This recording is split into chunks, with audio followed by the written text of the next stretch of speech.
Ibinasura ng Korte Suprema ang petisyon na kumukwestiyon kung naayon ba sa konstitusyon ang pagbuo ng Independent Commission for Infrastructure.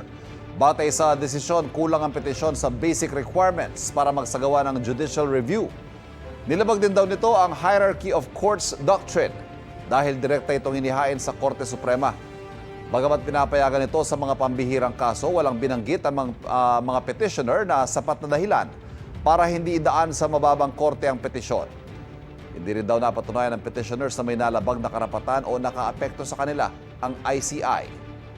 Sa isang mensahe naman sa GMA Integrated News, sinabi ni Palace Press Officer Undersecretary Claire Castro na ang pagbuo ng ICI ay pagpapakita ng Pangulo sa taong bayan na maganda kanyang hangarin sa pag-iimbestiga sa flood control projects.